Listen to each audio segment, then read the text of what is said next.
ایک مرتبہ زمانے کے مشہور بزرگ حضرت سیدنا ابو مسلم خولانی رحمۃ اللہ تعالی علیہ کی زوجہ محترمہ نے آپ سے کہا کہ ہمارے پاس آٹا بالکل ختم ہو گیا ہے. یہاں موجود اسلامی بھائی بھی اور مدنی چینل کے ناظرین میں اگر کوئی تنگی کا شکار ہو، کوئی غربت کا شکار ہو، کوئی پریشانی کا شکار ہو، بہت غور سے یہ واقعہ سنیں. آپ کی زوجہ نے کہا کہ آٹا ختم ہو گیا ہے، اب روٹی کیسے بنے گی، کھانا کیسے بنے گا؟ آپ نے اپنی زوجہ محترمہ سے فرمایا کہ تمہارے پاس کچھ رقم ہے جس سے آٹا خریدا جا سکے؟ تو اس نے عرض کی کہ جی میرے پاس 1 درہم ہے جو اون بیچ کر حاصل ہوا ہے. آپ نے فرمایا لاؤ وہی درہم مجھے دے دو تو میں بازار میں جا کے آٹا لے آتا ہوں. آپ دکان پر آٹا لینے گئے، گھر میں 1 ہی درہم اور اس درہم کا بھی آٹا لینا ہے جس کا کھانا کھانا ہے. جب آٹے والے کی دکان پر پہنچے تو ایک فقیر وہاں آن پہنچا اور اس فقیر نے کہا کہ اے ابو المسلم خولانی، ایسا کرو یہ 1 درہم مجھے دے دو، مجھ پر صدقہ کر دو. آپ وہاں سے پلٹے، تھوڑا آگے گئے، دوسری دکان پر گئے، فقیر وہاں بھی آ گیا، کہنے لگا یہ 1 درہم آپ مجھ پر صدقہ کر دیں. فقیر پیچھے لگا رہا، آخر کار آپ نے وہ 1 درہم جو گھر سے لے کر آئے تھے آٹے کے لیے اس فقیر پر صدقہ کر دیا. ایمٹی ہینڈڈ، خالی ہاتھ ہو گئے. سوچنے لگے اب گھر والوں کو کیا جواب دوں گا، اللہ کی راہ میں صدقہ تو کر دیا ہے، اب گھر واپس لوٹوں گا تو کیا بتاؤں گا، کھانے کے لیے انتظار میں ہیں، آٹا لینے گیا ہوں. تو اب خالی تھیلا لے کر آئے تھے گھر سے. تو آپ نے لکڑی والے کی دکان پر گئے جو لکڑی کا کام کرتا ہے، کارپینٹر جو ہوتا ہے، اس کے پاس آپ نے دیکھا ہوگا برادہ پڑا ہوتا ہے، چورا بالکل. آپ نے اس تھیلے میں برادہ بھر لیا اور تاکہ تھیلا بھر جائے، اب گھر گئے، دستک دی، تھیلا پکڑایا اور خود باہر فوراً باہر سے چلے گئے. میں منہ کیا دکھاؤں گا گھر والوں کو کہ چلو وہ تھیلا پکڑ کے اندر جائیں، اتنی دیر میں گھر سے دور چلا جاؤں. آپ دور چلے گئے. گھر والوں نے تھیلا کھولا تو اس میں نہایت عمدہ قسم کا آٹا موجود تھا، بڑا زبردست آٹا.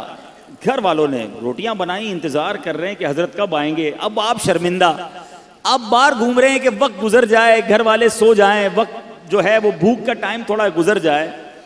اب سارا دن گھر نہیں گئے. آپ کی زوجہ محترمہ انتظار کرتی رہیں. اب آپ رات کو چپکے سے گھر میں داخل ہونے لگے کہ گھر والوں کی بھی سننی ہے کہ ہم نے پیسے دیے تھے آٹا لانے کو، آپ لکڑی کا برادہ دے گئے. مگر ان کو نہیں پتا تھا اندر کہانی کچھ اور ہو گئی ہے.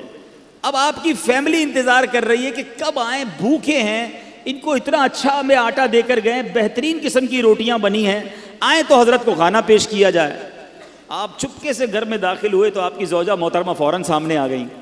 اب آپ شرمندہ، مگر آپ کی زوجہ محترمہ بہترین قسم کی روٹیاں انہوں نے سامنے پیش کی. آپ حیران ہوئے کہ یہ کہاں سے آیا؟ تو آپ کی زوجہ نے کہا یہ اسی آٹے کی روٹیاں ہیں جو آپ لائے تھے.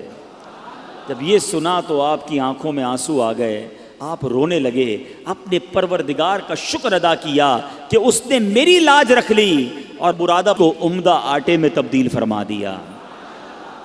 کیوں کرنا میرے کام بنے غیب سے حسن، کیوں کرنا میرے کام بنے غیب سے حسن، بندہ بھی ہوں تو کیسے بڑے کارساز کا.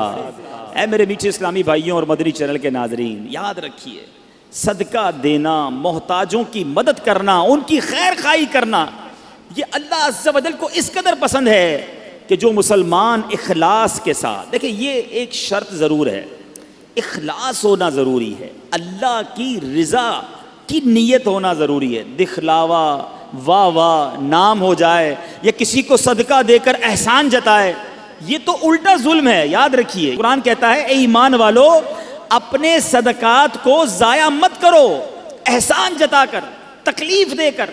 اب یہاں کسی کو پیسے دیے، الٹا پھر اس کو یاد دلاتے ہیں، یاد ہے نا تمہیں نوکری لگائی تھی، یاد ہے نا تمہیں جناب میں نے قرضہ دیا تھا، وہ دن بھولے تو نہیں جب بچے کی شادی کروائی تھی. کتنا ذلیل ہوتا ہوا شخص، کتنا دل دکھتا ہوگا اس کا. تو ذرا غور کیجئے میٹھے اسلامی بھائیوں، کبھی بھی کسی کی مدد کریں، احسان نہیں جتانا، اللہ کے لیے، اللہ کی رضا کے لیے کام کیا تو اخلاص کے ساتھ جو لوگوں کے دل خوش کرتے ہیں، سبحان اللہ، تو اللہ تبارک و تعالیٰ ایسے بندے کو محتاجی کے باوجود کسی کے آگے شرمندہ نہیں ہونے دیتا، بلکہ اس کی سوچ سے بڑھ کر نوازتا ہے۔ صلو علی الحبیب صلی اللہ تعالی علی محمد۔ مجھے اپنی اور ساری دنیا کے لوگوں کی اصلاح کی کوشش کرنی ہے انشاءاللہ۔